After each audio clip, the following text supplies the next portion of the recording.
സംബന്ധിച്ചിടത്തോളം അവൻ ഉറച്ചു വിശ്വസിക്കുന്ന അവന്റെ യഥാർത്ഥ ജീവിതം ആരംഭിക്കുന്നത് മരണത്തിനു ശേഷമാണ്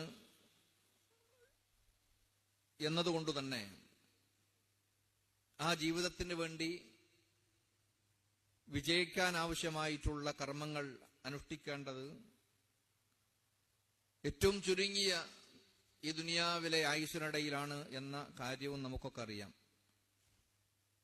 മരണത്തോടുകൂടെ പ്രവർത്തിക്കുവാനുള്ള ചാൻസ് നഷ്ടപ്പെടുകയാണ്. പിന്നീട് പ്രവർത്തനങ്ങളുടെ ഫലം അനുഭവിക്കുക എന്നതാണ് ഏതൊരു മനുഷ്യനെ സംബന്ധിച്ചിടത്തോളം ഉണ്ടാകുന്നത് എന്ന് ഉറച്ചു വിശ്വസിക്കുന്നവരാണ് നമ്മെപ്പോലെയുള്ള വിശ്വാസികളായിരിക്കുന്ന ആളുകൾ.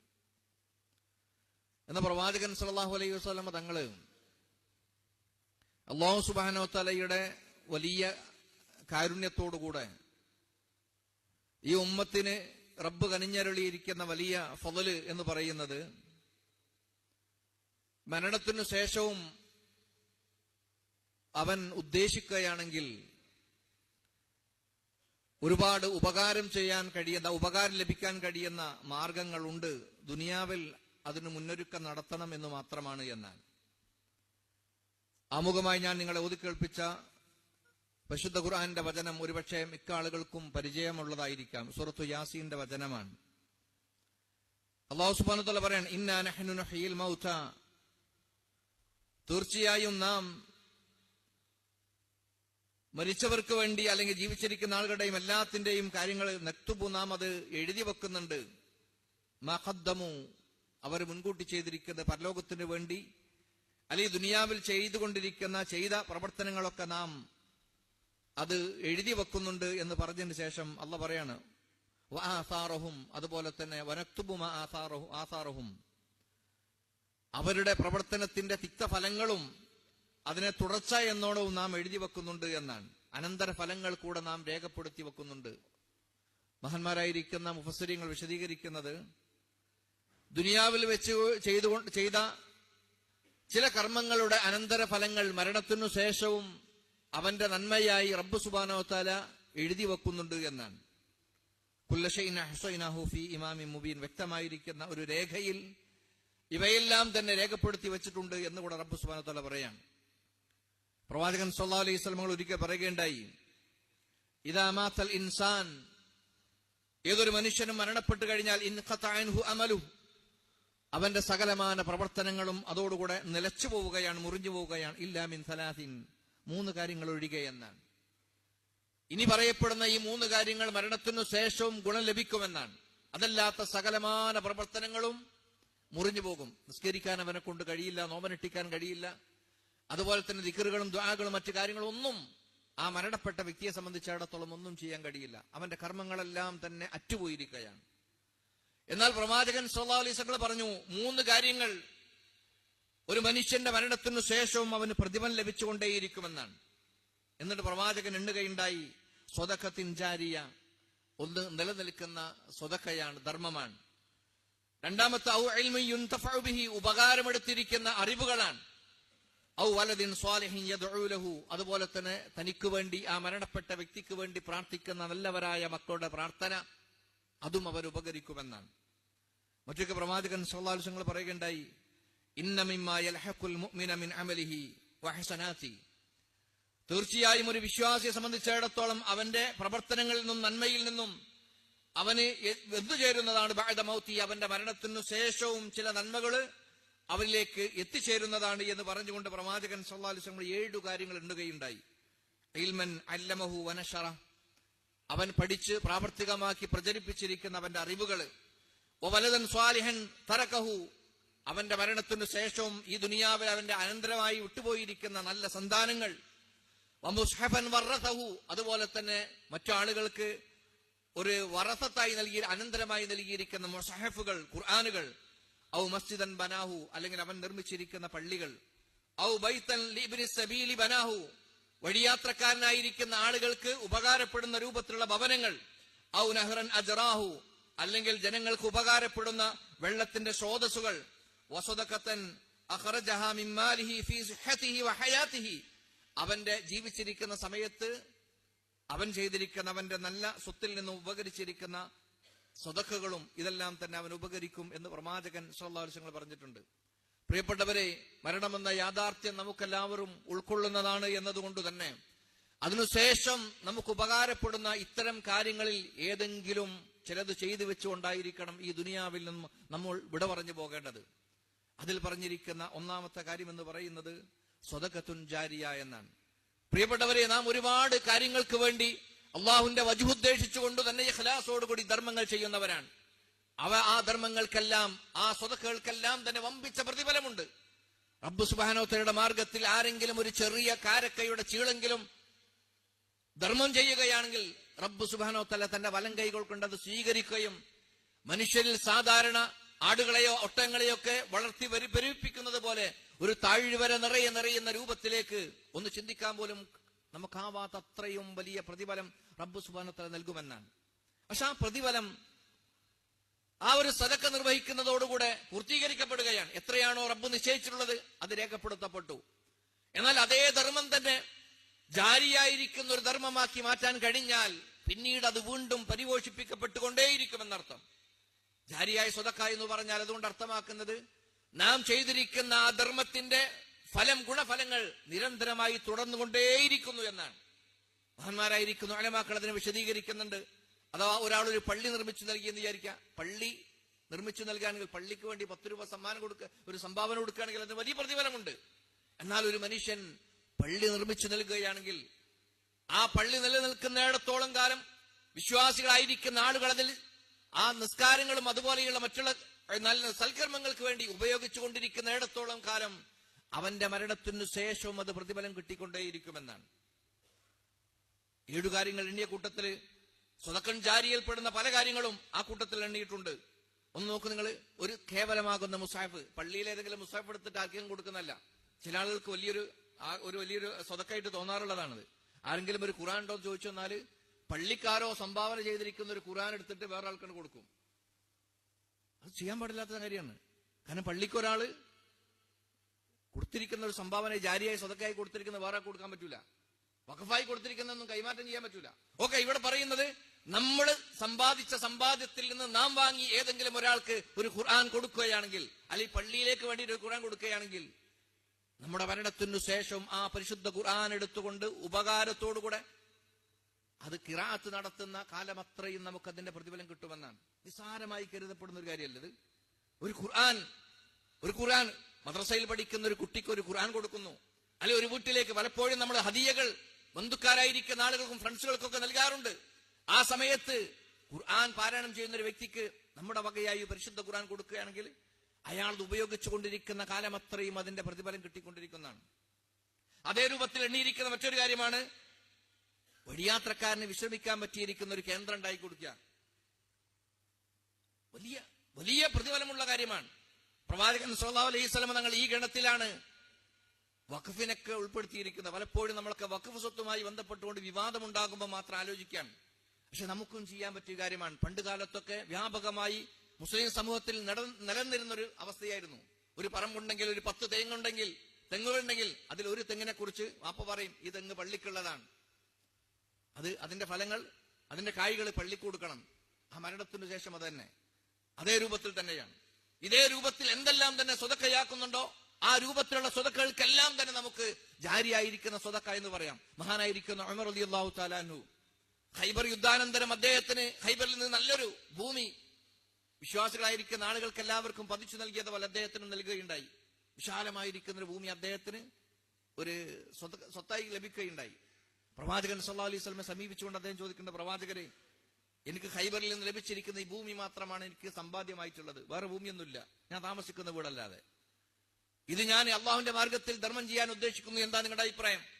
പ്രവാചകൻ സല്ലല്ലാഹു അലൈഹി വസല്ലം പറഞ്ഞു, അതിന്റെ അസുലിനെ, ഉടമസ്ഥാവകാശം നീ തന്നെ വെക്കുക, അതിന്റെ ഫലം വിശ്വാസികളായിരിക്കുന്ന ആളുകൾക്ക് സ്വതക്ക ചെയ്യുക എന്ന് പറഞ്ഞു. ജാരിയായിരിക്കുന്ന സ്വതക്ക രണ്ടുണ്ട്. ഒന്ന്, ഈ പറഞ്ഞ പോലെ തന്നെ ഒരാള് പള്ളിക്ക് വേണ്ടി അല്ലെങ്കിൽ മറ്റേതെങ്കിലും കാര്യങ്ങൾക്ക് വേണ്ടി പൂർണ്ണാർത്ഥത്തില് സ്ഥലവും അല്ലെങ്കിൽ ബിൽഡിംഗ് ഒക്കെ ഉണ്ടായി കൊടുക്കുക, പിന്നീട് അവരുടെ അധികാരം അതിലുണ്ടാവൂല. എന്നാൽ വഖഫ് എന്ന് പറഞ്ഞാലല്ല, അസലിന് അടിസ്ഥാനം അവന്റെ കയ്യിലായിരിക്കും, എന്നാൽ അതിന്റെ ഫലങ്ങൾ മറ്റുള്ള വിശ്വാസികളായിരിക്കുന്ന ആളുകൾക്ക് ഗുണപ്രദമായിരിക്കുന്ന രൂപത്തിൽ വഖഫ് ചെയ്യുക. അവന്റെ അനന്തരാവകാശികൾ അത് അനന്തരെടുക്കാൻ കഴിയില്ല, വിൽക്കാനോ കൈമാറ്റം ചെയ്യാനോ പറ്റൂല. ആ വഖഫ് ചെയ്ത മനുഷ്യന്മാര് പോലും ഇതെന്ത് ചെയ്യാൻ പറ്റൂല, ഒരു സമ്മാനമായിട്ടോ മറ്റായിട്ട് സദക്കയായിട്ടൊന്നും വേറെ കൊടുക്കാനും പറ്റൂല. ഏത് രൂപത്തിലാണെങ്കിലും ശരി, ആ രൂപത്തിൽ ഒരു സദക്ക നിർവഹിക്കാൻ ഒരു പക്ഷേ നമ്മൾ വിചാരിക്കുന്നതൊക്കെ വലിയ സമ്പന്നന്മാരായിരിക്കുന്ന ആളുകൾക്ക് മാത്രം കഴിയുന്ന കാര്യം എന്നാണ്. അല്ല, ഒരു പള്ളി നിർമ്മാണത്തിന് വേണ്ടി ഭൂമി എടുക്കുന്ന വിഷയമാണെങ്കിലും, പള്ളി നിർമ്മാണത്തിന് വേണ്ടിയിട്ടുള്ള ഒരു കാര്യത്തിനാണെങ്കിലും നമ്മുടെ അടുക്കലുള്ള ഒരു 100 രൂപയാണ് നമ്മൾ കൊടുക്കുന്നതെങ്കിലും ജാരിയായിരിക്കുന്ന സ്വതക്കയിൽ ഒരു പങ്കാളിത്തം നമുക്ക് നേടിയെടുക്കാൻ കഴിയും പ്രിയപ്പെട്ടവരെ. അതുകൊണ്ട് മരണത്തിന് മുമ്പ്, കാരണം ഒറ്റപ്പെട്ടു പോകുന്ന നമ്മുടെ കർമ്മങ്ങളെല്ലാം നിലച്ചു പോകുന്ന ആ അവസരത്തിൽ നമുക്ക് നിരന്തരമായി നന്മകൾ ചെയ്തു വെച്ചുകൊണ്ടിരിക്കണമെന്നുണ്ടെങ്കിൽ ഇത്തരം കർമ്മങ്ങളിൽ നമ്മൾ പങ്കാളിയാകേണ്ടതുണ്ട് എന്നാണ്. ഒരു പ്രവാചകൻ സല്ലല്ലാഹു അലൈഹി വസല്ലമയുടെ സന്നിധിയിൽ വെച്ചുകൊണ്ട് ഒരു സാഹിബ് അറിയുന്ന പ്രവാചകരെ എന്റെ വാപ്പ മരണപ്പെടുകയുണ്ടായി. വാപ്പാക്ക് സംസാരിക്കാൻ കഴിയുന്നുണ്ടെങ്കിൽ ആ സമയത്ത് സ്വതക്കയായിരുന്നു. കാരണം വാപ്പ സാധാരണഗതിയിൽ സ്വതക്കയും ദാനധർമ്മങ്ങളൊക്കെ നിർവഹിക്കുന്ന മനുഷ്യനാണ്. അതുകൊണ്ട് ഞാൻ സ്വതക്ക ചെയ്യട്ടെ, അദ്ദേഹത്തിന് വലിയ സമ്പാദ്യമുണ്ട്, അല്ലെങ്കിൽ ഒരുപാട് സ്വത്തുകളുണ്ടെന്ന് പറഞ്ഞു. അതെ, നീ ചെലവഴിക്കുക എന്ന് പറഞ്ഞു. ഈ സമയത്ത് അദ്ദേഹം ചോദിക്കുന്നുണ്ട്, പ്രവാചകർ ഏറ്റവും നല്ല സ്വതക്ക ഏതാണ് ഈ സമയത്ത്? മരുഭൂമിയെ സംബന്ധിച്ചിടത്തോളം, അവിടെയുള്ള ആളുകളെ സംബന്ധിച്ചിടത്തോളം കുടിനീര് ലഭിക്കുക എന്നതാണ് ഏറ്റവും വലിയ ആവശ്യമായിട്ടുള്ളത്. പ്രവാചകൻ സ്വല്ലല്ലാഹു അലൈഹി വസല്ലം പറഞ്ഞു, ജനങ്ങൾക്ക് വെള്ളം കുടിക്കാനുള്ള ഒരു സ്രോതസ് ഉണ്ടാക്കുകയാണെങ്കിൽ അത് ഏറ്റവും ഹൈറാണ്, നീ അത് നിർവഹിക്കുക എന്ന് പറഞ്ഞു. മദീനയിലെത്തിയ വിശ്വാസികളായിരിക്കുന്ന ആളുകൾക്ക് കുടിവെള്ളത്തിന് വേണ്ടി പ്രയാസപ്പെട്ടപ്പം ജൂതന്റെ കൈവശമുണ്ടായിരുന്ന റുമാ കിണറുമായി ബന്ധപ്പെട്ടുകൊണ്ട് പ്രവാചകൻ സല്ലല്ലാഹു അലൈഹി വസല്ലം പറയുകയുണ്ടായി, ആരെങ്കിലും അത് വില കൊടുത്തു വാങ്ങി വിശ്വാസികൾക്ക് ധർമ്മം ചെയ്യുകയാണെങ്കിൽ അവന് സ്വർഗമുണ്ട്. അത്യാവശ്യം തിരക്കേടില്ലാത്ത സമ്പന്നനായിരിക്കുന്ന ഉസ്മാൻ ഇബ്നു അഫ്ഫാൻ റളിയല്ലാഹു തആല അൻഹു പ്രവാചകൻ സല്ലല്ലാഹു അലൈഹി വസല്ലമയുടെ ഈ ഓഫർ കേട്ടപ്പം ചാടി വീടുകയും വലിയ സമ്പത്ത് ചെലവഴിച്ചുകൊണ്ട് അദ്ദേഹം ആ റുമാ കിണറിനെ വിലക്ക് വാങ്ങുകയും എന്നിട്ട് വിശ്വാസികളായിരിക്കുന്ന ആളുകൾക്ക് ധർമ്മം ചെയ്യുകയും ഉണ്ടായി. സമാനമായിരിക്കുന്ന ഏതെല്ലാം ഉണ്ടോ അതെല്ലാം തന്നെ ജാരിയായിരിക്കുന്ന സ്വതക്കയാണ്. കേവലം പള്ളിക്കും മദ്രസക്കും മുസാഫും മാത്രമല്ല, വിശ്വാസികളായിരിക്കുന്ന ആളുകൾക്ക് ഉപകാരമെടുക്കുന്ന, ഉപകാരം നിലനിൽക്കുന്ന രൂപത്തിൽ ഒരു സാധുവായിരിക്കുന്ന ഒരു മനുഷ്യന് വീട് വെച്ചു കൊടുത്തു വിചാരിക്കുക. ആ വീട്ടിൽ താമസിക്കുന്ന കാലം അത്രയും ഈ ഉണ്ടാക്കി കൊടുത്ത മനുഷ്യന്റെ മരണത്തിനു ശേഷവും കിട്ടിക്കൊണ്ടിരിക്കുന്ന അർത്ഥം. ഏതു കാര്യവും ഇങ്ങനെ തന്നെയാണ്. വിശ്വാസികളായിരിക്കുന്ന ആളുകൾ ഉപകാരമെടുക്കുന്ന, നമ്മുടെ മരണത്തിനു ശേഷം നിലനിൽക്കുന്ന രൂപത്തിലുള്ള ഏതെല്ലാം കർമ്മമുണ്ടോ അതെല്ലാം തന്നെ ജാരിയായിരിക്കുന്ന സ്വതക്കയുടെ ഗണത്തിൽപ്പെടുന്നതാണ്. അതാണ് ഒന്നാമത്തത്. പ്രിയപ്പെട്ടവരെ, മരണത്തിന് മുമ്പ് ഏതെങ്കിലുമൊക്കെ ഒരു ജാരിയായ സ്വതക്കയിൽ പങ്കാളികളാവാൻ വേണ്ടി ബോധപൂർവം നമ്മൾ ശ്രമം നടത്തണം. ഇഖ്ലാസോടുകൂടെ ആയിരിക്കണമെന്ന് മാത്രമേ ഉള്ളൂ. രണ്ടാമത് പറഞ്ഞിരിക്കുന്നത് ഇൽമൻ അല്ലമഹു വനശറ, പഠിച്ച് അതുപോലെ തന്നെ പ്രചരിപ്പിച്ചിരിക്കുന്ന അവന്റെ അറിവുകൾ. ഒന്നാമത്തെ ഹദീസിൽ പറഞ്ഞിരിക്കുന്നത് ഇൽമിൻ യുൻതഫഉ ബിഹി എന്നാണ്, ഉപകാരമെടുത്തിരിക്കുന്ന അവന്റെ അറിവ്. ഒരുപാട് ഖുത്ബകൾ കേൾക്കുന്നുണ്ടാവും, നമ്മൾ ഒരുപാട് വഅദുകൾ കേൾക്കുന്നുണ്ടാവും, പല ക്ലാസ്സിലും അറ്റൻഡ് ചെയ്യുന്നുണ്ടാവും. പക്ഷേ കേട്ടിട്ട് അതിന് മാർക്കിട്ട് കൊണ്ട് പോവുക എന്നതിൽ കവിഞ്ഞ് ആ ഇൽമു നമ്മുടെ ജീവിതത്തിൽ പകർത്താൻ നമ്മൾ തയ്യാറായിട്ടുണ്ടെങ്കിൽ ആദ്യത്തെ ദറജ ഏതാണ്? ആദ്യം ജീവിതത്തിൽ പകർത്തണം. എന്നിട്ട് നാം പ്രാവർത്തികമാക്കിയിരിക്കുന്ന കാര്യങ്ങൾ നാം ഇഷ്ടപ്പെടുന്നു നമ്മുടെ മറ്റുള്ള ഒരാൾക്ക് പറഞ്ഞു കൊടുക്കുകയാണെങ്കിൽ, നിസ്കാരം കൃത്യതയില്ലാത്ത, നിസ്കാരത്തിന്റെ വിഷയത്തിൽ കണിശതയില്ലാത്ത ഒരു മനുഷ്യന് നിസ്കാരത്തിന്റെ ഗൗരവത്തെക്കുറിച്ച് പറഞ്ഞു കൊടുത്തുകൊണ്ട് നമ്മുടെ ഉപദേശം കേട്ടിട്ടാണ് ഒരാൾ നിസ്കാരം ആരംഭിക്കുന്നതെങ്കിൽ നമ്മുടെ മരണത്തിന് ശേഷം ആ മനുഷ്യൻ നിസ്കരിക്കുന്ന കാലത്തോളം അദ്ദേഹത്തിന്റെ നിസ്കാരത്തിന്റെ പ്രതിഫലം ഒട്ടും കുറയാതെ നമുക്ക് കിട്ടിക്കൊണ്ടിരിക്കുന്നതാണ്. എന്തേ നമുക്ക് നഷ്ടമുള്ളൂ? ഒന്നുമില്ല. നമുക്കറിഞ്ഞൊരു കാര്യത്തെ തന്റെ സഹോദരൻ പറഞ്ഞു കൊടുത്തു. പലിശയുമായി നിരന്തരം ഇടപഴകി ജീവിക്കുന്ന മനുഷ്യന് പലിശയുടെ ഗൗരവം പറഞ്ഞു കൊടുത്തു, അതിൽ നിന്ന് ഒഴിവായി, പ്രതിഫലം നമുക്കുണ്ട്. അതെല്ലാം തന്നെ ഈ രൂപത്തിലുള്ള ഏതെല്ലാം നന്മയുമുണ്ടോ ആ നന്മയുമായി ബന്ധപ്പെട്ട എല്ലാ കാര്യങ്ങളും ഈ വിഷയവുമായി ബന്ധപ്പെട്ടതാണ്. രണ്ടാമത്തെ ഹദീസിൽ പറഞ്ഞിരിക്കുന്ന ഇൽമൻ അല്ലമഹു വനശറ എന്ന് പറഞ്ഞിരിക്കുന്നത്, നാം മനസ്സിലാക്കിയിരിക്കുന്ന ഒരു അറിവ് വേറൊരാൾക്ക് പകർന്നു നൽകുന്നു. അതൊരു പക്ഷേ ഗ്രന്ഥങ്ങളിലായിട്ടായിരിക്കാം, ഉപദേശങ്ങളായിട്ടായിരിക്കാം, അല്ലെങ്കിൽ മറ്റേതെങ്കിലും രൂപത്തിലായിരിക്കാം. നോക്കൂ നിങ്ങൾ, ഇസ്ലാമിക ലോകത്ത് അറിയപ്പെട്ട എത്രയോ വലിയ വമ്പന്മാരായിരിക്കുന്ന ഉലമാക്കളുണ്ട്. അവരൊക്കെ അവരുടെ ജീവിതത്തിന്റെ മഹാഭൂരിപക്ഷം വരുന്ന സമയവും ദീനീ വിജ്ഞാനം വരും തലമുറക്ക് പകർന്നു കൊടുക്കാൻ വേണ്ടി കഠിനാധ്വാനം ചെയ്യുകയും ബൃഹത്തായിരിക്കുന്ന ഗ്രന്ഥങ്ങൾ രചിക്കപ്പെട്ടവരുമാണ്. അവരുടെയൊക്കെ പേരുകൾ കേൾക്കുന്നു, റഹിമഹുല്ലാ, അള്ളാഹു അവരോട് കരുണ കാണിക്കട്ടെ എന്ന് പറഞ്ഞ് നമ്മൾ പ്രാർത്ഥിക്കുന്നു. അവരെ കുറിച്ച് നിരന്തരമായി സംസാരിച്ചുകൊണ്ടിരിക്കുന്നു. അവരൊക്കെ മരിച്ച് എത്രയോ കാലങ്ങൾ കഴിഞ്ഞുപോയി. ഇന്നും അവരുടെ ഗ്രന്ഥങ്ങൾ ഉപയോഗിച്ചുകൊണ്ട് ദർസ് നടത്തുന്ന വേളയിൽ, ദീൻ നുകരുന്ന സമയത്ത്, പഠിച്ചെടുക്കുന്ന സമയത്ത് അവർക്ക് അതിന്റെ പ്രതിഫലം കിട്ടിക്കൊണ്ടേയിരിക്കുകയാണ്. ഖിയാമത്ത് നാൾ വരെയും അത് തുടർന്നുകൊണ്ടേയിരിക്കുമെന്നാണ് ഇൻഷാ അല്ലാഹ്. ഇതേ രൂപത്തിൽ നമുക്കും ചെയ്യാൻ പറ്റും. ദീനീ വിജ്ഞാന സംരംഭങ്ങൾക്ക് തുടക്കം കുറിക്കുക. ഒരു നാട്ടില് ദീൻ പഠിക്കാൻ പറ്റിയിരിക്കുന്ന ഒരു കാര്യങ്ങൾക്ക് തുടക്കം കുറിക്കുന്നു. പരിശുദ്ധ ഖുർആൻ പഠിക്കാൻ വേണ്ടി, ഹദീസ് പഠിക്കാൻ വേണ്ടി, അഖീദകൾ പഠിക്കാൻ വേണ്ടി അതുപോലെ തന്നെ മദ്രസാ സംവിധാനങ്ങൾ പോലെയുള്ള കാര്യങ്ങളൊക്കെ അതിനൊക്കെ തുടക്കം കുറിക്കുകയും അതിന്റെ പ്രവർത്തനത്തിൽ പങ്കാളികളാവുകയും ചെയ്യുകയാണെങ്കിൽ അതെല്ലാം തന്നെ മരണത്തിനു ശേഷം നമുക്ക് ലഭിച്ചുകൊണ്ടിരിക്കുന്നതാണ്. മറ്റെല്ലാ കർമ്മങ്ങളും മുറിഞ്ഞു പോകും. ആ സമയത്ത് നാം ഇത്തരം കാര്യങ്ങളിൽ ഏർപ്പെടുകയാണെങ്കിൽ അത് നമുക്ക് ഉപകാരപ്പെടുമെന്നാണ് പ്രവാചകൻ സല്ലല്ലാഹു അലൈഹി വസല്ലം പറയുകയുണ്ടായി. മൻ ദല്ല അലാ ഖൈറിൻ ഫലഹു മിസ്ല അജ്രി ഫാഇലിഹി. ആരെങ്കിലും ഒരു ഖൈർ ഒരു മനുഷ്യൻ അറിയിച്ചു കൊടുത്താൽ അത് ചെയ്തവന്റെ പ്രതിഫലത്തിൽ ഒട്ടും കുറയാതെ അതേ രൂപത്തിലുള്ള പ്രതിഫലം അവന് കിട്ടിക്കൊണ്ടിരിക്കുമെന്നാണ്. മറ്റൊരു ഹദീസിൽ പറഞ്ഞിരിക്കുന്നത് മൻ ദഅ ഇലൽ ഹുദ, സന്മാർഗത്തിലേക്ക് ആരെങ്കിലും മറ്റൊരാളെ ക്ഷണിക്കുകയാണെങ്കിൽ കാന ലഹു മിനൽ അജ്രി മിസ്ല ഉജൂരി മൻ തബിഅഹു ലാ യൻഖുസു ദാലിക മിൻ ഉജൂരിഹിം ഷൈഅ. അവൻ ക്ഷണിച്ച ആ ക്ഷണം സ്വീകരിച്ചുകൊണ്ട് ഒരു മനുഷ്യൻ ഹിദായത്തിന്റെ വഴിയിലേക്ക് വന്നു കഴിഞ്ഞാൽ അയാൾ ചെയ്യുന്ന കർമ്മങ്ങൾ അയാളുടെ പ്രതിഫലം ഒട്ടും കുറയുന്നില്ല, സമാനമായിരിക്കുന്ന രൂപത്തിലേക്ക് അത് അറിയിച്ചു കൊടുത്തതിന് കിട്ടിക്കൊണ്ടിരിക്കുന്നതാണ്. പ്രിയപ്പെട്ടവരെ, ഞാനും നിങ്ങളും നിസ്കരിക്കുമ്പോ നമുക്ക് ഇരട്ടി പ്രതിഫലം അല്ലെങ്കിൽ ഒരുപാട് പ്രതിഫലം ലഭിക്കണം എന്നുണ്ടെങ്കിൽ നിസ്കരിക്കാത്ത ഒരു മനുഷ്യനെ നിസ്കാരത്തെ കുറിച്ച് അറിയിച്ചു കൊടുത്ത്, നിസ്കാരം പഠിപ്പിച്ചു കൊടുത്ത്, വുദു എടുക്കൽ പഠിപ്പിച്ചു കൊടുത്ത് അതിലൂടെ അവൻ ഇസ്ലാമിൽ ഈ രൂപത്തിലൊക്കെ കർമ്മങ്ങൾ ചെയ്യാൻ തുടങ്ങിയിട്ടുണ്ടെങ്കിൽ അതിന്റെ പ്രതിഫലമൊക്കെ നമുക്ക് കിട്ടിക്കൊണ്ടിരിക്കുമെന്നാണ്. അതാണ് പറഞ്ഞിരിക്കുന്നത്. മറ്റൊന്ന് പറഞ്ഞിരിക്കുന്നത് വലതുൻ സ്വാലിഹിൻ യദ്ഉ ലഹു, തങ്ങൾക്ക് വേണ്ടി പ്രാർത്ഥിക്കുന്ന നല്ല മക്കൾ എന്നാണ്.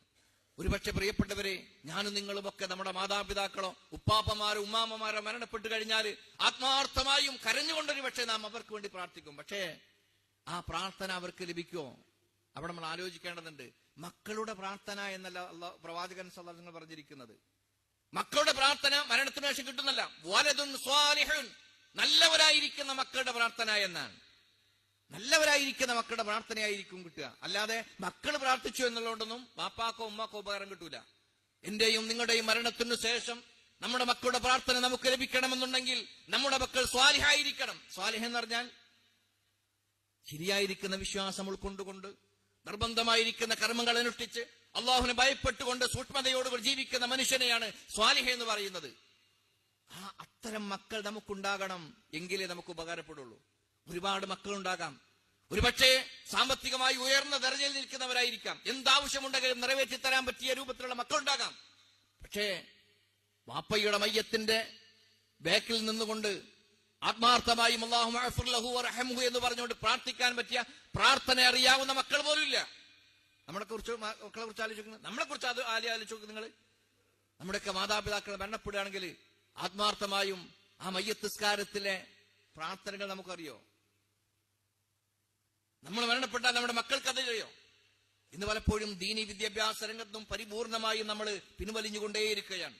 അറബിയല്ലേ, അത് ഇംഗ്ലീഷ് മീഡിയത്തിൽ പഠിപ്പിക്കപ്പെടുന്നുണ്ട് എന്നാണ്. അറബിയാണ് ദീൻ എന്നാണ് പലരും വിചാരിച്ചിരിക്കുന്നത്. അറബി അല്ല ദീൻ.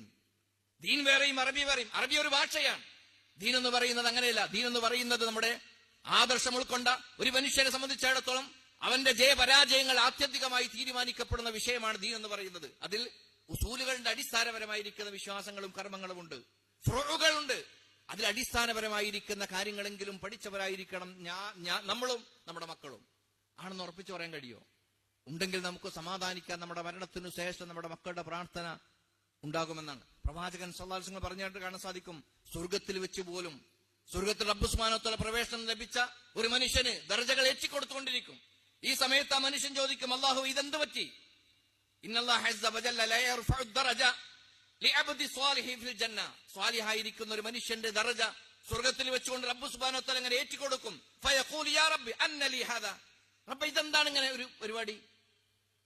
വളർച്ച കിട്ടുന്നല്ലോ, ഉയർച്ച ലഭിക്കുന്നല്ലോ, എന്തുകൊണ്ടാണ് എന്ന് ചോദിക്കുന്ന സമയത്ത് ഈ സമയത്ത് അല്ലാഹു സുബ്ഹാനഹു വ തആലയുടെ നിർദ്ദേശപ്രകാരം അറിയിക്കപ്പെടും, ബിഇസ്തിഗ്ഫാരി വലദിക, നിന്റെ മക്കളുടെ നിനക്ക് വേണ്ടിയുള്ള ഇസ്തിഗ്ഫാറിന്റെ വാപ്പാക്ക് പുറത്തു കൊടുക്കണേ, ഉമ്മാക്ക് പുറത്തു കൊടുക്കണേ എന്ന് പറഞ്ഞുകൊണ്ട് അവർ ചോദിച്ചിരിക്കുന്ന മഗ്ഫിറത്തിന്റെ ഫലമായിട്ടാണ് ലഭിച്ചുകൊണ്ടിരിക്കുന്നത് എന്നാണ്. അത്തരം ഗുണം ലഭിക്കുന്ന മക്കളിലും മാതാപിതാക്കളിലും അത്തരം പ്രാർത്ഥനകൾ നിർവഹിക്കപ്പെടുന്ന മക്കളിലുമൊക്കെ എന്നെയും നിങ്ങളെയും അല്ലാഹു ഉൾപ്പെടുത്തി അനുഗ്രഹിക്കുമാറാവട്ടെ. പ്രിയപ്പെട്ടവരെ, മരണത്തിനു ശേഷം ഉപകാരപ്പെടുന്ന ഇത്തരം കാര്യങ്ങൾ നമ്മൾ പങ്കാളികളാകാൻ, അത് നിർവഹിക്കാൻ നമ്മളൊക്കെ കഴിയേണ്ടതുണ്ട്. അതിൽ പറഞ്ഞിരിക്കുന്ന ഒന്നാണ് വെള്ളത്തിന്റെ വിഷയം. പ്രത്യേകം ഈ രണ്ടാമത്തെ ഹദീസിൽ വായിച്ചിരിക്കുന്ന ഹദീസ് കാണാൻ സാധിക്കും. ഔ നഹറൻ അജറാഹു, ആളുകൾക്ക് വേണ്ടി കുടിവെള്ളത്തിനുള്ള ഒരു സംവിധാനം ഉണ്ടാക്കുക. നമ്മുടെ പള്ളിയിലെ കുടിവെള്ളം തന്നെ മുട്ടിയിട്ട് കുറച്ചു കാലമായി. ഒരു ദാഹിച്ചൊരു മനുഷ്യന്, നമുക്കറിയാലോ, ഭാവിയായിരിക്കുന്ന ഒരു മനുഷ്യൻ ദാഹം സഹിക്കവയ്യാതെ യാത്ര ചെയ്യുന്നതിനിടയിൽ ഒരു കിണർ കണ്ട് അതിൽ ഇറങ്ങുകയും വെള്ളം കുടിച്ച് പുറത്തിറങ്ങുമ്പോൾ ഒരു നായുണ്ട്. നായ ദാഹിച്ച് ഇങ്ങനെ മണ്ണ് കപ്പുന്ന കണ്ടപ്പം അദ്ദേഹത്തിന്റെ ഷൂവിൽ വെള്ളം കോരിയിട്ട് കൊടുക്കുന്ന സഹിയായിരിക്കുന്ന ഹദീസിൽ വന്നിരിക്കുന്ന ഒരു സംഭവമാണ്.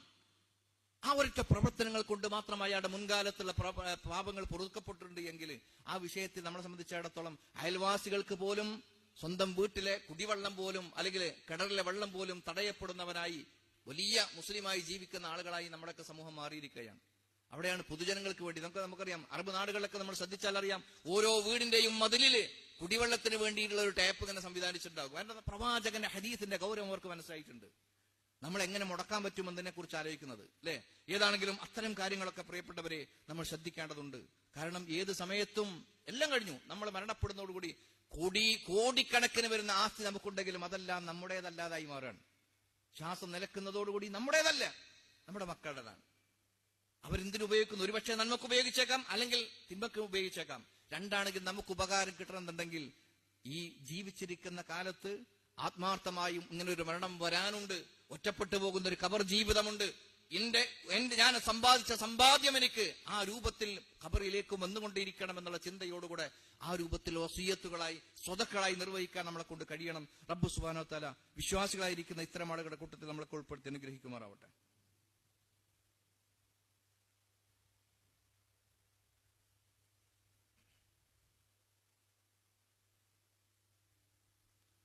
അൽഹംദുലില്ലാഹ് അല്ലദീ ഹദാനാ ലിഹാദാ വമാ കുന്നാ ലിനഹ്തദിയ ലൗലാ അൻ ഹദാനല്ലാഹ് നുസല്ലി വനുസല്ലിമു അലാ ഖാതമിൽ അംബിയാഇ വൽ മുർസലീൻ വഅലാ ആലിഹി വമൻ തബിഅഹും ബിഇഹ്സാൻ ഇലാ യൗമിദ്ദീൻ.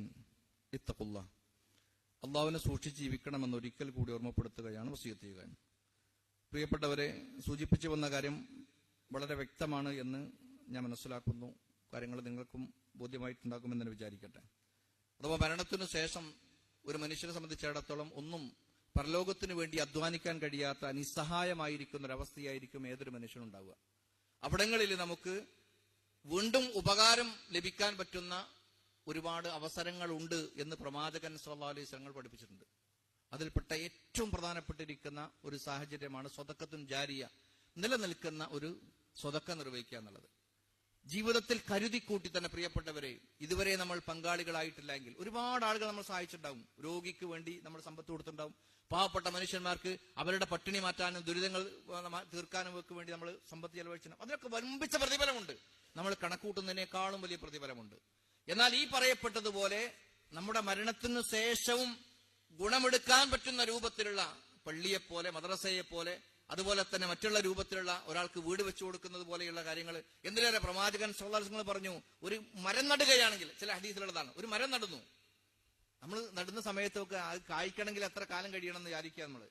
എന്നാൽ അത് പിൽക്കാലം എനിക്ക് ശേഷം വരുന്ന ആളുകൾക്ക് തണൽ കൊള്ളാൻ, ഫല ഉപയോഗപ്പെടുത്താൻ വേണ്ടിയിട്ടൊക്കെ കഴിയുമെന്ന ഒരു ചിന്തയോടുകൂടി ഒരു മരം നട്ടാൽ പോലും അത് ജാരിയായ സ്വതക്കയുടെ കേന്ദ്രങ്ങളിലേക്കൊക്കെ പറ്റും. സഹോദരങ്ങൾ, ഈ രൂപത്തിൽ ഏതെങ്കിലും ഒരു കാര്യങ്ങൾ, പ്രത്യേകിച്ച് പള്ളിയുമായി ബന്ധപ്പെട്ടാണ് ഏറ്റവും നന്മക്ക് വേണ്ടി മാത്രം ഉപയോഗപ്പെടുത്തുന്ന ഒരു കാര്യമാണല്ലോ സാധാരണഗതിയിൽ പള്ളികൾ എന്ന് പറഞ്ഞാൽ. ആ പള്ളി നിർമ്മാണവുമായി ബന്ധപ്പെട്ടതൊക്കെ നമ്മൾ അന്വേഷിക്കണം. നമ്മുടെ മുന്നിലേക്ക് എത്തുമ്പം ഒരു മനസ്സില്ലാ മനസ്സോടെ നൽകുന്നതല്ല ജാരിയായ സ്വതക്ക എന്നാണ്. ഒന്ന് രണ്ട് കാര്യങ്ങൾ ആ വിഷയത്തിൽ ശ്രദ്ധിക്കണം. കൊടുത്തു എന്നുള്ളത് കൊണ്ട് കിട്ടിക്കൊള്ളണമെന്നൊന്നുമില്ല. ഒരാള് സ്വന്തം ചെലവിൽ മാത്രം ഒരു പള്ളിക്ക് വേണ്ടി സ്ഥലമെടുത്തതും അയാളുടെ പണമാണ്, പള്ളി ഉണ്ടാക്കിയതും അയാളുടെ പണമാണ്, അത് അദ്ദേഹത്തിന്റെ ജീവനക്കാരായിരിക്കുന്ന ആളുകളെ തീറ്റിപ്പോറ്റുന്നതും ഒക്കെ അയാളുടെ പണമാണ്. അതുകൊണ്ട് പരലോകത്തൊന്നും കിട്ടിക്കൊള്ളണമെന്നില്ല. നേരെ മറിച്ച് ശരിയായിരിക്കുന്ന ഇഖ്ലാസ് ഉണ്ടായിരിക്കണം. ഈ നൽകുന്ന വ്യക്തിയല്ലോ, നേരത്തെ പറഞ്ഞ 3 കാര്യങ്ങൾ പറഞ്ഞിട്ടുണ്ട്. ഈ 3 കാര്യങ്ങളും ഉപകാരപ്പെടും അറിഞ്ഞിരിക്കുന്നത് എല്ലാ ആളുകൾക്കല്ല. ആദ്യം അയാൾ അതിന് അർഹരായിരിക്കണം. മരണപ്പെടുന്ന വ്യക്തി ഈമാനുള്ളവനായിരിക്കണം. ജീവിച്ചിരിക്കുന്ന കാലത്ത് നിർബന്ധമായിരിക്കുന്ന കർമ്മങ്ങൾ നിർവഹിക്കുന്നവരായിരിക്കണം. അതോടൊപ്പം തന്നെ ചെയ്ത ഇത്തരം സ്വതക്കകളും ദാനധർമ്മങ്ങളും മറ്റു കാര്യങ്ങളൊക്കെ ഇഖ്ലാസോടുകൂടെ ചെയ്യും വേണം. ആളെ കാണിക്കാൻ വേണ്ടിയിട്ടാണെങ്കിൽ, ആളാകാൻ വേണ്ടിയിട്ടാണെങ്കിൽ, ആളുകളുടെ വല്ലതും പറയുന്നത് കേൾക്കാൻ വേണ്ടിയിട്ടൊക്കെ ആണെങ്കിൽ അത് അതോടുകൂടെ തീർന്നുപോയി. അതുകൊണ്ട് ഇഖ്ലാസോടുകൂടെ ആയിരിക്കണം എന്ന കാര്യം നമ്മൾ ശ്രദ്ധിക്കുക. വലതും സ്വാലിൻ യദഉ ലഹു എന്ന് പറഞ്ഞല്ലോ, മകൻ മാത്രം സ്വാലിയായാൽ പോരാ. ഒരുപക്ഷെ മക്കൾ നല്ലവരായിരിക്കും. ഇബ്രാഹിം നബി അലൈഹി സ്വലാത്തു വസ്സലാം നോക്കൂ നിങ്ങൾ, വാപ്പാക്ക് വേണ്ടി ഇസ്തിഗ്ഫാറിനെ ചോദിച്ചിട്ടുണ്ട്, പിന്നെ അദ്ദേഹം തിരുത്തിയെങ്കിലും വാപ്പാക്ക് പുറത്തു കൊടുക്കണേന്ന് അള്ളാഹിനോട് ചോദിച്ചിട്ടുണ്ട്. മകൻ സ്വാലിയാണ്, പക്ഷെ വാപ്പ നന്നായില്ല. വാപ്പയും നന്നാവണം, മോനും നന്നാവണം എന്ന് പറഞ്ഞാൽ ദീനുള്ളവരായിരിക്കണം 2 കൂട്ടരെന്നാണ്. ഇതേ രൂപത്തിൽ ഈ പറയപ്പെട്ട എല്ലാ കാര്യങ്ങളും നമ്മുടെ മരണത്തിനു ശേഷം നമുക്ക് ഉപകാരം കിട്ടണമെന്നുണ്ടെങ്കിൽ തീർച്ചയായും ആദ്യം നമ്മളുടെ വിശ്വാസം നന്നാക്കി ജീവിച്ചിരിക്കുന്ന കാലത്ത് നന്മയുമായി സഹകരിച്ച് നിർബന്ധ വിഷയങ്ങളിൽ ഒരൽപ്പം പോലും വിട്ടുവീഴ്ച കാണിക്കാതെ ജീവിച്ചവരാണെങ്കിൽ മാത്രം ഇത്തരം കാര്യങ്ങൾ ഉണ്ടാവുള്ളൂ. അക്കൂട്ടത്തിൽ തന്നെ പ്രവാചകൻ സ്വല്ലല്ലാഹു അലൈഹി വസല്ലം പറഞ്ഞിരിക്കുന്ന പ്രധാനപ്പെട്ട കാര്യമാണ് സ്വതക്ക കൊടുക്കുക എന്നുള്ളത്. വാപ്പ മരിച്ചാൽ വാപ്പാക്ക് വേണ്ടി സ്വതക്ക ചെയ്താൽ അള്ളാഹിന്റെ അടുക്കൽ സ്വീകരിക്കപ്പെടുമോ, പ്രതിഫലം വാപ്പാക്ക് കിട്ടുമെന്നാണ്. ഹദീസ് വെച്ച് നോക്കുകയാണെങ്കിൽ കിട്ടും തന്നെയാണ്. പക്ഷെ ഈ വാപ്പ ജീവിച്ചിരിക്കുന്ന കാലത്ത് ഒരു 10 രൂപ പോലും പള്ളി കൊടുക്കാത്ത, സാധുവിന് നൽകാത്ത വാപ്പയാണെങ്കിൽ അതുകൊണ്ട് ഒരു കാര്യമില്ല, കിട്ടൂല. അതാണ് പ്രവാചകൻ സല്ലല്ലാഹു അലൈഹി വസല്ലം അടുക്കൽ വന്നുകൊണ്ട് മറ്റൊരു സഹാബി പറയുന്നുണ്ട്, പ്രവാചകരെ, എന്റെ ഉമ്മ മരണപ്പെടുകയുണ്ടായി, പക്ഷെ പെട്ടെന്നായി പോയി മരണം. ഞാൻ മനസ്സിലാക്കുന്നു അത് സംസാരിക്കാനുള്ള ഒരു ചാൻസ് ഉണ്ടായിരുന്നെങ്കിൽ സ്വതക്ക ചെയ്യാൻ വേണ്ടിയിട്ട് അവർ പറയുമായിരുന്നു, സ്വതക്ക ചെയ്തോട്ടെ. പ്രവാചകൻ പറഞ്ഞു ചെയ്തോ, പ്രതിഫലം അവർക്ക് കിട്ടുന്നു. ആ ചോദ്യത്തിൽ നോക്കൂ നിങ്ങൾ, സ്വതക്ക ചെയ്യുമായിരുന്നു, സംസാരിക്കുമായിരുന്നെങ്കിൽ അതിന് വസിയത്ത് ചെയ്യുമായിരുന്നു എന്നൊക്കെ പറയുന്നുണ്ട്. അല്ലാത്ത ആളുകൾ കിട്ടൂലെന്നുണ്ടോ? ഇല്ല. മുഅ്മിനായിരിക്കുന്ന വ്യക്തിയാണെങ്കിൽ ഹദീസ് വെച്ച് നോക്കുകയാണെങ്കിൽ മരണപ്പെട്ട ആളുകൾക്ക് വേണ്ടിയിട്ട് സദുദ്ദേശത്തോടുകൂടെ നിർവഹിക്കപ്പെടുന്ന സ്വതക്കൾ സ്വീകരിക്കപ്പെടുമെന്ന് കാണാൻ കഴിയും. അതുപോലെ തന്നെ മരണപ്പെട്ട വ്യക്തിക്ക് ഹജ്ജോ അതുപോലെ തന്നെ ഉംറയോ അതുപോലെ തന്നെ നോമ്പുകളൊക്കെ അവർക്കുണ്ടെങ്കിൽ, ചിലത് നേർച്ചയാക്കിയിട്ടുണ്ടാവും, നിയത്ത് വെച്ചതുണ്ടാവും, അല്ലെങ്കിൽ അതിനു മുമ്പ് മരണപ്പെട്ടവരുണ്ടാവും. അങ്ങനത്തെ ഉണ്ടെങ്കിൽ അത് നിറവേറ്റാൻ പറ്റുമോ? പ്രവാചകൻ പറഞ്ഞു നിറവേറ്റാം, പ്രതിഫലം അവർക്ക് കിട്ടും പറഞ്ഞിട്ടുണ്ട്. അപ്പൊ അങ്ങനെ ഹദീസിൽ വന്നിരിക്കുന്ന ഇത്തരം കാര്യങ്ങളൊക്കെ നമുക്ക് നിർവഹിക്കാവുന്നതാണ്. നിർവഹിക്കുമ്പോഴും ഏറ്റവും അടിസ്ഥാനപരമായ കാര്യം നമ്മൾ മറക്കാതിരിക്കുക, ഈമാനുള്ളവനായിരിക്കണം, ഇഖ്ലാസോടുകൂടെ പ്രവർത്തിച്ചവനായിരിക്കണം, ജീവിച്ചിരിക്കുന്ന കാലത്ത് സൽക്കർമ്മമായിട്ട് മുന്നോട്ട് പോയവനായിരിക്കണം. അങ്ങനെയുള്ള ആളുകൾക്ക് മാത്രമേ ഗുണം ചെയ്യുകയുള്ളൂ എന്നാണ്. പ്രിയപ്പെട്ടവർ, അതുകൊണ്ട് നമ്മുടെ മരണത്തിനു വേണ്ടി നമ്മൾ ഒരുങ്ങുക. ഒരു മംഗലത്തിനു വേണ്ടി നമ്മൾ വീടും അതുപോലെ തന്നെ നമ്മളുമൊക്കെ സജ്ജമാകുന്നതിനേക്കാളും ഉഷാറായിട്ട് നമ്മുടെ മരണത്തിനു വേണ്ടി നമ്മളൊന്ന് ഒരുങ്ങുക. കുട്ടികളോടും കുടുംബത്തോടും ഒക്കെ നമ്മൾ വസിയത്തുകൾ നിരന്തരമായി കൊടുക്കുക, എന്റെ മരണത്തിനു ശേഷം എന്തായിരിക്കണം എന്നതിനെ കുറിച്ച്. അതുപോലെ തന്നെ നമ്മുടെ മക്കളെ, പ്രത്യേകിച്ച് വരും തലമുറയിൽ നമുക്ക് വലിയൊരു പ്രതീക്ഷയൊന്നുമില്ല. ശരിയായ രൂപത്തിൽ ഇസ്ലാമിക തർബിയത്ത് നൽകാത്തവരെ സംബന്ധിച്ചിടത്തോളം ഒരു ഗുണം അവർക്ക് കിട്ടാൻ പോകുന്നില്ല. ദുനിയാവിൽ പോലും ഗുണം ലഭിക്കാനുള്ള സാഹചര്യങ്ങൾ വളരെ കുറവാണ് ഇനിയുള്ള കാലത്തൊക്കെ. പാശ്ചാത്യരെ പോലെ തന്നെ അവനവന്റെ ജീവിതമാർഗവുമായിട്ട്, ആ ജീവിതവുമായിട്ടായിരിക്കും ഇനിയുള്ള സമൂഹമൊക്കെ കടന്നുപോകുക. അവിടങ്ങളിൽ തകരാതിരിക്കാൻ, പരാജയപ്പെടാതിരിക്കാൻ, അതുപോലെ തന്നെ ദുഃഖം നമ്മെ പിടികൂടാതിരിക്കാൻ വേണ്ടി ഇസ്ലാമിക തർബിയത്തുകൾ നൽകുക. അത് കേവലം മദ്രസയിൽ പറഞ്ഞയച്ചതുകൊണ്ട് മാത്രമില്ല. 5-6 വർഷത്തിൽ മദ്രസയിൽ പറഞ്ഞയച്ചു, ഏതും അലിഫും ബാവും ചേർത്ത് വായിക്കാൻ അറിയാമെന്നുകൊണ്ട് ദീനീ പഠനവും തർബിയത്തും തീർന്നു എന്ന് മനസ്സിലാക്കണ്ട. നാം ദീനീ സംരംഭങ്ങളുമായി ഇടപെടുക, ദീനിനെ പഠിക്കാൻ പറ്റിയിരിക്കുന്ന സദസ്സുകൾ നമ്മൾ വരിക, നമ്മോടൊപ്പം തന്നെ എന്ത് ചെയ്യുക, നമ്മുടെ മക്കളെയും കൊണ്ടുവരിക. ദീനിനെ കുറിച്ചുള്ള അടിസ്ഥാനപരമായിരിക്കുന്ന അറിവില്ലാത്തൊരു മകനായി, ഒരു മകളായി നമ്മുടെ മക്കൾ മാറാൻ പാടില്ല. ബേസിക് ആയിട്ടുള്ള അറിവുകളെങ്കിലും അവർക്ക് കിട്ടിയിരിക്കണമെന്നാണ്. അതിനുള്ള സാഹചര്യം ഒരുക്കുക, ആത്മാർത്ഥമായും റബ്ബിനോട് പ്രാർത്ഥിക്കുക. പ്രത്യേകിച്ച് മരണപ്പെട്ട ആളുകൾക്ക് കിട്ടാവുന്ന ഏറ്റവും വലുത് എന്ന് പറയുന്നത്, മുഅ്മിനായി മരണപ്പെട്ടവനാണെങ്കിൽ അവൻ ആവശ്യക്കാരനായിട്ടുള്ളതും അവർക്ക് ഗുണം കിട്ടുന്ന കാര്യം ഒന്നാമതായി ഉലമാക്കൾ എണ്ണിയിരിക്കുന്നത് പ്രാർത്ഥനയും ഇസ്തിഗ്ഫാറുമാണ് എന്നാണ്. നമ്മുടെ പ്രാർത്ഥന, നമ്മുടെ ബന്ധുവാകട്ടെ അല്ലാത്തവരാകട്ടെ, അവർക്ക് വേണ്ടി പ്രാർത്ഥിക്കണം. നമുക്കറിയാലോ, ഈ തൊട്ടടുത്ത ആഴ്ചകളിൽ നമ്മുടെ പള്ളിയുമായി ബന്ധപ്പെട്ടുകൊണ്ടുള്ള 2 ആളുകളാണ് മരണപ്പെട്ടത്. നമ്മുടെ ഒന്ന് പള്ളിയുടെ അയൽവാസിയായിരിക്കുന്ന ആസിഫ് അമീൻ എന്ന് പറയുന്ന ആള് മരണപ്പെടുകയുണ്ടായി. അതുപോലെ തന്നെ ഹനീഫ്ക പോലെയുള്ള ആളുകളൊക്കെ മരണപ്പെടുകയുണ്ടായി. ഇന്നല്ലെങ്കിൽ നാളെ നമ്മുടെയൊക്കെ ചാൻസ് ഇങ്ങനെ വരികയാണ്. ഇവരൊക്കെ അവരുടെ ചാൻസ് ആയ സമയത്ത് ഇങ്ങനെ പോവുകയാണ്. ഇവർക്കൊക്കെ വേണ്ടി നമ്മൾ പ്രാർത്ഥിക്കണം. നമുക്ക് വേണ്ടി പ്രാർത്ഥിക്കാൻ പറ്റുന്ന ഒരു സമൂഹത്തെ നമ്മൾ വിട്ടേച്ചു പോകും വേണം. അല്ലാഹു സുബ്ഹാനഹു വ തആല അവരുടെ പാപങ്ങളൊക്കെ അല്ലാഹു പുറത്തു കൊടുക്കുമാറാവട്ടെ. അവരുടെ നന്മകളൊക്കെ, വീഴ്ചകളെല്ലാം തന്നെ പരിഹരിച്ചുകൊണ്ട് അവരിൽ നിന്ന് അല്ലാഹു സ്വീകരിക്കും.